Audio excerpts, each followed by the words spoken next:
오늘 본문에 등장하는 여리고성은 인간의 눈과 계산으로는 절대로 무너뜨릴 수 없는 철옹성이었습니다. 아무리 지혜로운 전략을 세우고 용맹한 군사를 동원해도 허물 수 없는 그런 성이었습니다. 그러나 그 견고한 거대한 성은 순식간에 무너졌는데요. 왜 무너졌을까요? 하나님이 하셨기 때문입니다.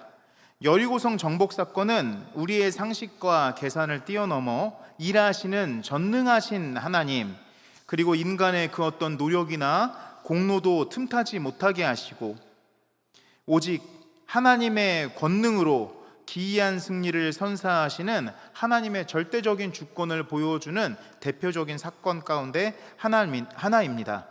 우리는 오늘 말씀을 통해서 우리에게 주시는 세 가지 교훈을 살펴보고자 하는데요. 그로 말미암아 하나님의 위대하심을 찬미하는 저와 우리 성도님들 되시기를 주님의 이름으로 축원합니다.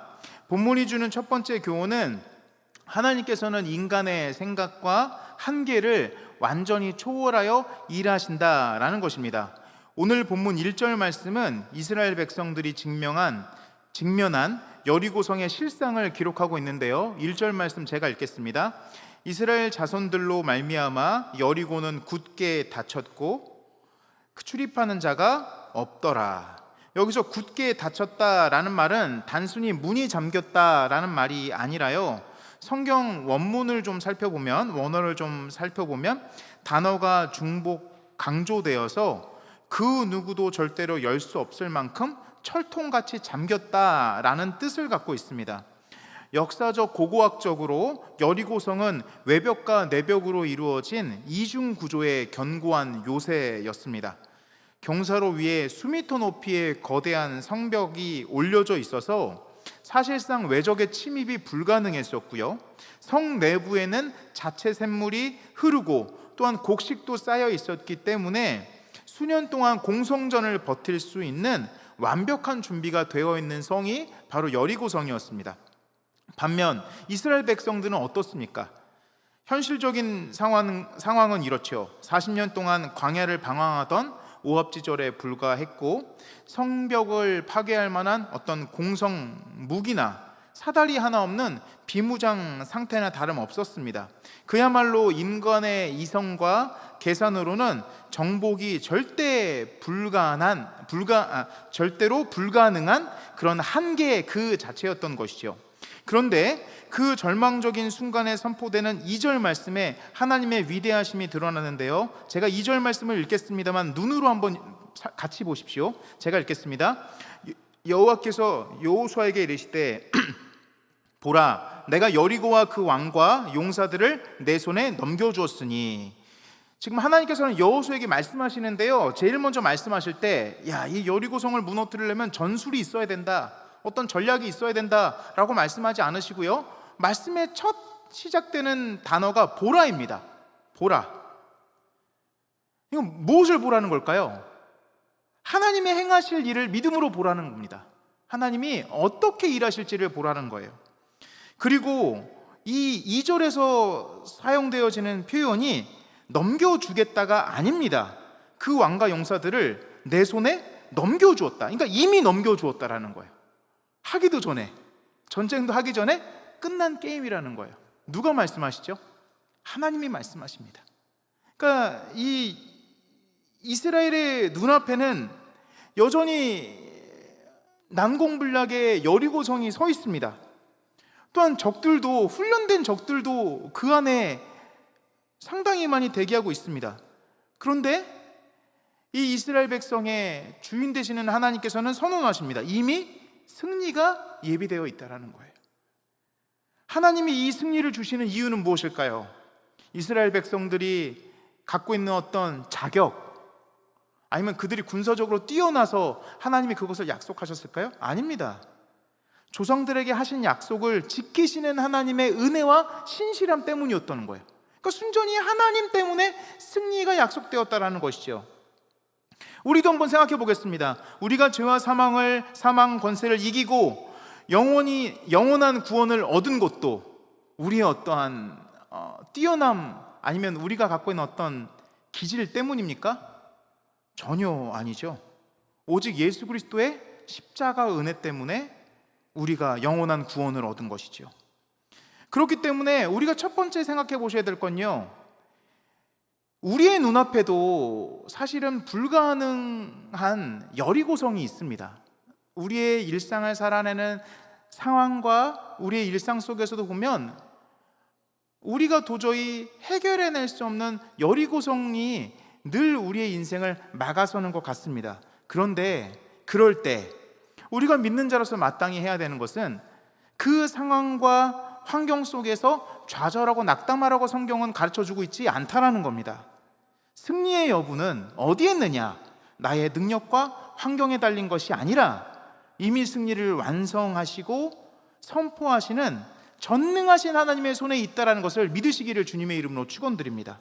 그러니까 이미 승리가 선포된 이 상황에서 이제는 하나님께서 백성들에게 어떤 방식으로 싸우라 명하시는지를 좀 살펴볼 필요가 있는데요, 본문이 주는 두 번째 교훈은요, 세상의 상식을 뒤엎는 하나님의 말씀에 묵묵히 순종하며 주님만을 바라보아야 한다는 겁니다. 그러니까 이미 승리를 약속하신 하나님의 명령 앞에 순종해야 된다는 거죠. 우리가 해야 할 것은 순종할 것밖에 없다는 것입니다.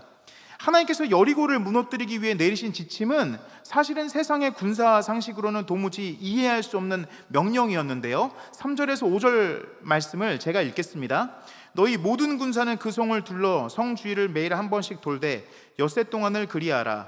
제사장 7은 7 양각 나팔을 잡고 언약궤 앞에서 나아갈 것이요, 7째 날에는 그 성을 7번 돌며 그 제사장들은 나팔을 불 것이며, 제사장들이 양각 나팔을 길게 불어 그 나팔 소리가 너희에게 들릴 때에는 백성은 다 큰 소리로 외쳐 부를 것이라. 그리하면 그 성벽이 무너져 내리리니 백성은 각기 앞으로 올라갈지니라 하시매. 아멘. 지금 무기를 들고 성을 공격하라고 하나님이 말씀하고 계시지 않으세요. 하나님께서 말씀하시는 것은 무장을 한 군사들이 앞서고 제사장들이 양각 나팔을 불면서 하나님의 임재를 상징하는 언약궤를 메고 성주위를 돌라는 것밖에는 명령하지 않으셨습니다. 그러니까요, 이것은 세상의 전쟁 방식과는 다르다라는 것을 지금 보여주고 있습니다. 그리고 이 행진의 중심에는 언약궤가 있습니다. 그러니까 한마디로 이 싸움은 사람이 칼을 휘둘러서 피를 흘리는 육신의 싸움이 아니라 하나님의 임재 앞에 세상을 복종시키는 거룩한 예배의 행진이다 라는 것을 보여주는 대목입니다. 구약에서는 양각 나팔을 하나님의 왕대심과 희년의 자유를 선포할 때 불었는데요, 이스라엘은 그렇기 때문에 나팔을 불면서 공격을 한 것이 아니라 하나님이 이 땅의 왕이시며 주인이시다라는 것을 온 천지에 선포하였던 겁니다. 그랬더니 어떻게 됩니까? 성벽이 무너져 내린 거예요. 성경에서 하나님의 또한 완전함을 뜻하는 7이라는 숫자를 반복해서 이 본문에서 보여주심으로 말미암아 다시 한번 우리로 하여금 생각해 하시는 것은 이 전쟁의 승리가 인간의 재주가 아니다라는 것을, 하나님의 완전한 주권으로 성취될 것을 하나님은 가르쳐주고 계십니다. 그리고 여호수아 6장 10절에서, 오늘 읽은 말씀은 아닙니다만 10절에서 여호수아는 백성들에게 매우 중요한 명령을 덧붙이는데요, 10절 말씀 제가 읽겠습니다. 여호수아가 백성에게 명령하여 이르되 너희는 외치지 말며 너희 음성을 들리게 하지 말며 너희 입에서 아무 말도 내지 말라. 그리하다가 내가 너희에게 명령하여 외치라 하는 날에 외칠지니라 하고. 아멘. 하나님께서는 성을 도는 동안에 백성들에게 완전한 침묵을 명하셨습니다. 왜 침묵을 하라고 하셨을까요? 그것에 대해서는 어느 정도 유추는 해볼 수 있습니다. 추론해 볼 수는 있죠. 아마 불평과 불만을 하지 않았을까? 입을 열게 했다면. 그런데 여기서 주목해야 할 것은요, 왜 침묵을 하게 하셨느냐라고 하는 이 침묵의 이유에 우리가 궁금증을 가져야 되는 것이 아니라, 이 본문에서 하나님께서 명하신 명령에 백성들이 그대로 순종했다라는 것을, 하나님의 명령에 단 한 치의 오차도 없이 온전히 순종했다라는 것을 우리는 주목해야 됩니다. 상식적으로 성을 그저 묵묵히 도는 것도, 아무 말도 하지 않고 침묵하며 행진하다가 지정된 때에 고함을 지르는 것도 사실 지성이 있는 우리의 생각과 판단 속에서는 도무지 납득하기 힘든 일입니다. 이렇게 도는 게 도대체 무슨 소용이 있지? 어차피 안 무너질 것 같은데, 싸워서도 안 될 텐데, 이렇게 해서 왜 괜히 고생을 하지? 불평과 수군거림이 나올 수 있는 당연한 상황이었습니다. 그러나 이스라엘이 한 행동을 주목해서 보면요, 이들은 자신의 경험이나 인간적인 판단을 내세우지 않았다라는 겁니다. 내 생각과 하나님의 말씀이 충돌할 때 어떻게 했느냐? 자기 생각을 꺾고 하나님의 말씀에 자신의 온 뜻을 맞추어 묵묵히 복종했다라는 것을 지금 본문 말씀은 보여주고 있습니다. 그러니까 참 본문 말씀을 묵상하면서 설교를 준비하는데 저랑 너무나 달라요. 저는 하나님의 말씀과 제가 갖고 있는 생각이 충돌할 때 제가 갖고 있는 생각을 끝까지 관철시키려고 기도합니다. 수단과 방법을 가리지 않고 새벽에도 해보고 안 되면 저녁에도 해보고 또 무시로 이렇게 기도하면서 요건 요러지 않을까요? 라고 하면서 계속 그 하나님과 줄달리기를 하는 모습이 있습니다. 그러니까 사실 그 모습 가운데는 내 뜻을 관철시키려고 하는 내 마음 가운데는 아집과 고집이 있다는 것을 알고 있거든요. 그런데 오늘 본문 말씀에서 보여진 이스라엘 백성들은 그렇게 하지 않았다라는 거예요.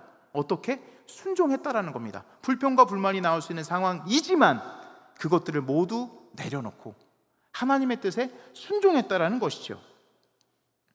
이들이 하나님의 이 지침을 머리로 완벽히 이해했기 때문에 순종했을까요?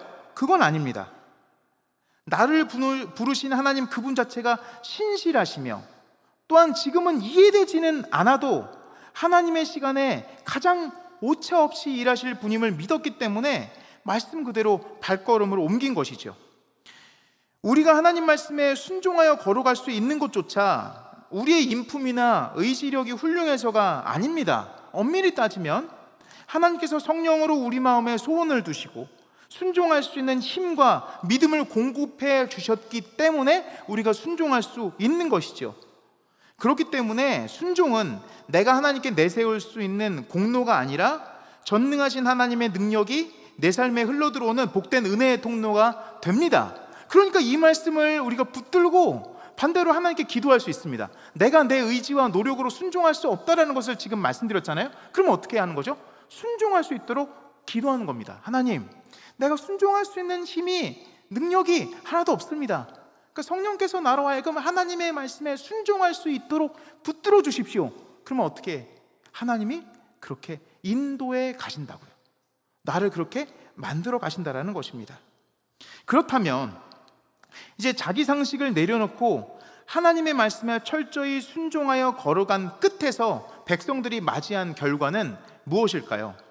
본문이 주는 세 번째 교훈은요, 인간의 그 어떤 공로나 자랑도 들어가지 않는 기이한 승리를 이루시는 분은 오직 하나님이시라는 사실을 본문 말씀은 분명하게 보여주고 있습니다. 마침내 일곱째 날 백성들이 성을 7번 돌고 제사장의 나팔 소리와 함께 크게 외쳤을 때 어떤 일이 일어났을까요? 20절 말씀인데 제가 읽겠습니다. 이에 백성은 외치고 제사장들은 나팔을 불매 백성이 나팔 소리를 들을 때 크게 소리질러 외치니 성벽이 무너져 내린지라. 백성이 각기 앞으로 나아가 그 성에 들어가서 그 성을 점령하고. 아멘. 성벽이 무너져 내리는데 인간의 손으로 한 것은 단 하나도 없습니다. 이스라엘 군사들이 이렇게 도는 와중에 누군가 가서 망치로 두드렸을까요? 아닙니다. 오직 하나님의 권능과 말씀 한마디에 그 단단했던 초롱성이 순식간에 무너져 주저앉아 버렸습니다. 이것이 바로 하나님이 주시는 기이한 승리라는 것이죠. 그러면 우리가 생각해 봐야 됩니다. 여리고성이 이렇게 무너졌단 말이에요. 그러면 왜 하나님께서 이렇게 이상하고 기이한 방식으로 승리를 주셨을까요? 왜 이렇게 하셨을까요? 답은 한 가지입니다. 이 승리 속에 인간의 공로나 자랑이 단 1%도 개입하지 못하게 하기 위함이셨던 겁니다. 만약 이스라엘이 칼과 창으로 치열하게 피 흘려 싸워 이겼다면 성을 점령한 후에 어떤 이야기가 나왔을까요? 야, 우리가 목숨 걸고 싸워서 이겼다.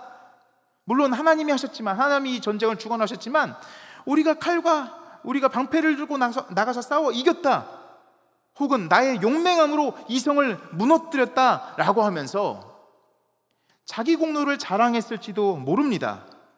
그러나 하나님께서 이 거대한 성을 손 하나 대지 않고 오직 하나님의 전능하신 하나님의 능력으로 무너뜨리심으로 말미암아 인간의 교만한 자랑을 완벽하게 차단해 버리셨습니다.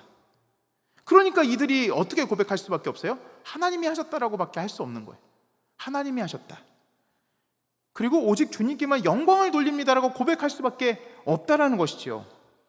우리가 자주 오해하는 것이 있습니다. 우리가 이렇게 신앙생활을 하다 보면 자주 오해하는 부분이 있는데요, 이 땅에서 하나님을 위해 충성하고 헌신할 때 때로는 그것이 하나님 앞에 나의 공로나 자격이 되는 줄로 착각하는 경우가 있습니다. 그런데 요한계시록 4장 10절을 보면 구원받은 성도들을 대표하는 24장로들이 보좌에 앉으신 하나님 앞에 자신들의 금 면류관을 벗어던지는 장엄한 장면이 등장하거든요. 근데 면류관이 무엇일까요? 이 면류관이 이 땅에서 주를 위해 고생하고 싸워 이긴 자에게 주시는 승리와 영광의 상급입니다. 다시 말해서 면류관이라고 하는 것은 내가 쌓은 어떤 나의 열심히 함으로써 주어진 어떤 공로의 대가가 아니라 하나님이 주신 은혜 위에 또다시 얹어주시는 은혜의 상급이라는 것이죠. 그렇기 때문에 하늘나라에 들어간 성도들은 이 궁극의 진리를 고백하게 됩니다. 그래서 내가 이 땅에서 살아가면서 치렀던 승리도, 내가 견뎌낸 헌신도, 나에겐 씌워진 이 영광스러운 면류관조차 알고 보니 내 힘이 아니라 하나님이 주신 은혜였다라는 것을 안 겁니다. 그러니까 하나님께 드리는 거죠. 그렇기 때문에 내 머리에 씌워진 면류관조차 자기 자랑으로 삼지 않고 주님, 모든 승리와 영광은 오직 주님의 것입니다라고 하면서 그 면류관을 보좌 앞에 기꺼이 내어드리는 것입니다. 바울 사도 역시 이 깊은 은혜의 진리를 온몸으로 깨달았기 때문에 고린도전서 15장 10절에서 이렇게 고백하였죠. 다 아시는 말씀일 텐데요, 제가 읽겠습니다. 그러나 내가 나된 것은 하나님의 은혜로 된 것이니 내게 주신 그의 은혜가 헛되지 아니하여 내가 모든 사도보다 더 많이 수고하였으나 내가 한 것이 아니요 오직 나와 함께 하신 하나님의 은혜로라. 아멘. 누가 하셨다고요? 하나님이 하셨다고요. 사도 바울이 어떤 사람입니까? 다른 어떤 사도들보다 더 많이 매를 맞고 더 많이 굶주리고 더 많은 교회를 세우며 피땀 흘려 수고했던 사람입니다. 그래서 간혹 목회자에게 성경에서 닮고 싶은 사람이 누구냐라고 물으면 참 많은 목회자로 하여금 지지를 받는 인물 중에 한 명이 바로 바울입니다. 나도 그렇게 좀 살고 싶다, 나도 그런 목회자가 되고 싶다 하고 이야기를 하죠. 세상 기준으로 보면 바울이 얼마나 수고했습니까? 세상 기준으로 봤을 때는 그가 사람들에게 내가 이만큼 헌신했고 내가 이만큼 사역했다라고 자랑할 만한 자격이 가장 충분했던 사람 중에 한 명입니다. 그러나 바울은 자신이 행한 그 엄청난 수고와 열심조차 결코 자기 자신의 자랑이나 공로로 삼지 않았습니다. 내가 다른 이들보다 더 많이 수고했지만 그 수고할 수 있는 마음과 능력조차도 내 안에서 역사하신 하나님의 은혜였다라는 것이죠. 하나님이 다 하셨다라고 고백하는 것입니다. 그래서 이어지는 6장 21절 말씀, 그 성 안에, 여호수아 6장 21절입니다. 그 성 안에 있는 모든 것을 온전히 바치되 남녀노소와 소와 양과 나귀를 칼날로 멸하니라. 그렇기 때문에 여기서 성 안의 모든 것을 하나님께 온전히 바친 것 역시 같은 맥락이 될 수 있습니다. 이 전쟁은 인간의 탐욕을, 어떤 부족한 이스라엘이 갖고 있었던 어떤 결핍을 채우는, 결핍을 공급받는 그런 사사로운 약탈이 아니라 죄악된 가나안을 향한 하나님의 공의로운 심판이자 오직 하나님의 주권을 선포하는 전쟁이었습니다. 그래서 인간의 어떤 사사로운 욕심이나 공로는 1%도 개입할 수가 없었죠. 그러니까 하나님께 온전히 바치는 겁니다. 그들이 열심히 수고했다라면 그것을 어떻게 하면 취했을지 모르지만 그것을 하나님께서 온전히 바치라 명하신 것은 이것은 너희들의 공로와 노력으로 한 것이 아니다. 나 여호와가 한 것이다. 그리고 그것이 사실은 우리에게는 너무나도 복된 선언이죠. 우리의 노력과 열심으로 신앙생활을 이뤄내야 한다면 얼마나 우리가 열등감과 얼마나 우리가 신앙생활을 하는 데 있어서 압박이 있겠습니까? 그리고 그렇다 보면 우리가 우리 스스로 늘 사실 자신감이 결여될 수밖에 없어요. 남과 오히려 더 비교하면서 저 아무개 집사님은 권사님은 저렇게 열심히 하고 저렇게 신앙생활을 하는데 나는 이렇게 하지 못하니. 근데 우리가 전혀 그렇게 이야기할 것이 없는 것은, 모든 것은 하나님이 시작하셨고 하나님께서 마무리하십니다. 우리는 그저 부르신 삶의 자리에서 하나님께서 내게 베푸신 은혜를 고백하고, 그리고 또한 감사하기에 우리가 하나님 앞에 헌신함으로 나아가는 겁니다. 세상의 거대한 권세와 제 아무리 큰 문제를 할지라도 전능하신 하나님의 주권 앞에서는 그저 무너질 수밖에 없는 껍데기에 불과한 것이다 라는 것을 오늘 말씀은 분명하게 우리에게 가르쳐주고 있습니다. 이처럼 여리고성이 무너진 사건은 이스라엘의 뛰어남이 아닌 오직 하나님의 전능하심을 선포한 현장이었습니다. 그렇다면 내 힘으로 넘어설 수 없는 거대한 벽 앞에 서 있는 우리는 오늘 어떤 삶의 태도를 갖고 살아야 할까요? 여리고성을 무너뜨리신 하나님의 기이한 승리는 오늘을 살아가는 우리에게도 분명한 진리를 선포합니다. 바로 우리의 구원과 삶의 승리는 내 지혜와 내 완벽함에 달려있지 않다는 것을요. 오직 약속에 신실하시며 하나님의 뜻을 하나님의 권능으로 이루어내시는 하나님의 주권에 달려있음을 오늘 성경은 우리에게 가르쳐주고 있습니다. 여기 계신 우리 성도님들, 혹시 성도님들의 삶을 가로막고 있는 여리고성은 무엇입니까? 쇠약해지는 건강의 문제입니까? 아니면 자녀와 가족의 다친 마음입니까? 아니면 경제적, 환경적인 거대한 벽입니까? 그 성벽 앞에서 낙심할 필요가 없으시다라는 거예요. 우리가 할 것은 무엇입니까? 낙심할 시간에 내 이성과 경험의 판단을 내려놓고 하나님의 말씀과 명령 앞에 나 자신을 완전히 맞추는 묵묵한 순종을 다시금 시작해야 합니다. 하나님의 말씀 앞에 납작 엎드리고 그 말씀을 붙들고 기도하는 것부터 시작하는 겁니다.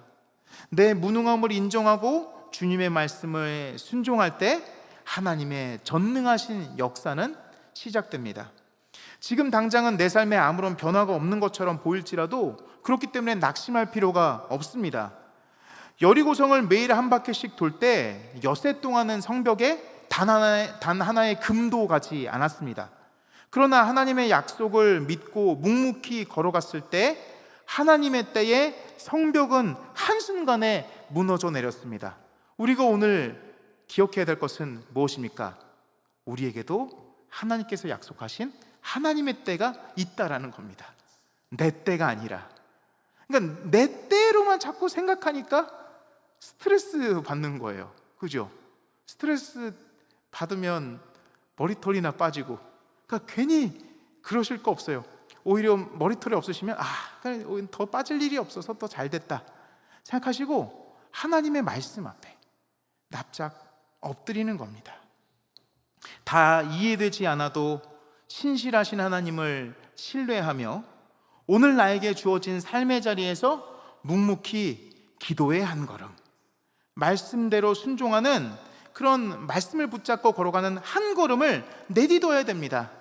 내가 내 생각과 입을 꾹 다물고 말씀에 순종하여 믿음으로 걸어갈 때 내 힘으로는 절대 무너뜨릴 수 없었던 인생의 거대한 여리고 성벽을 하나님께서 하나님의 시간에 하나님의 가장 기이하고 완벽한 방법으로 무너뜨려 주실 것입니다. 이것이 오늘 말씀이 우리에게 주는 약속인 줄 믿습니다. 그리고서는 우리가 붙들어야 되는 한 가지 고백이 있다면, 나의 나된 것은 다 하나님의 은혜이죠. 하나님의 은혜. 다시 한번 해볼까요? 나의 나된 것은 하나님의 은혜입니다. 어떤 분들은 이것을 쇠뇌라고 생각하시는데 아니요, 나의 나된 것은 하나님의 은혜다. 이게 아직 체감되지 않으시다면 아까도 설교 중간에 말씀드렸던 것처럼 어떻게 해야 된다고요? 기도하는 겁니다. 하나님, 나의 나된 것이 하나님의 은혜다라는 것을 깨달아 알 수 있도록 나에게 하나하나 요목조목 가르쳐 주십시오. 떠먹여 주십시오. 입에 넣어 주십시오. 그러면 제가 꼭꼭 씹어 보겠습니다. 그러면 하나님께서 그렇게 응답해 주실까요? 아멘이죠. 하나님이 그렇게 해주실 줄 믿습니다. 내 노력과 의지와 노력과 열심으로 되는 것이 아니라 하나님께서 다 이뤄가시는 것 속에서 오늘도 우리를 초대하고 계십니다. 그 초대를 붙들고 부르신 자리에서 승리의 삶을 살아내시는 귀하고 복된 성도님들 되시기를 주님의 이름으로 축원합니다. 거룩하신 아버지 하나님, 오늘도 우리에게 새날을 주시고 소일 저녁 하나님의 명령에 순종하여 주의 전에 나오게 하심에 감사드립니다. 우리의 생각과 방식이 때로는 너무나 옳은 것 같고 그것대로 진행되어지지 않을 때 낙담해하던 우리의 모습이 있었으나 오늘 여리고성이 무너진 사건을 통하여 하나님께서 하나님의 때에 완성해 주실 것을 말씀을 통하여 보게 해주심에 감사드립니다. 내 때에 이루어지기를 바라는 마음을 이 시간 이후부터는 내려놓게 하시고 하나님의 때에 기이한 승리를 완성하시는 하나님을 기다리게 하시고 목도함으로 말미암아 승리가 주어졌을 때 모든 것이 하나님의 은혜입니다라고 하나님께 고백하고 많은 사람들에게 자랑하며 나아가는 귀하고 복된 믿음의 용사들 되도록 하나님 우리를 붙들어 주옵소서. 존귀하신 예수님의 이름 받들어 기도드리옵나이다. 아멘. 이 시간 찬송가 310장을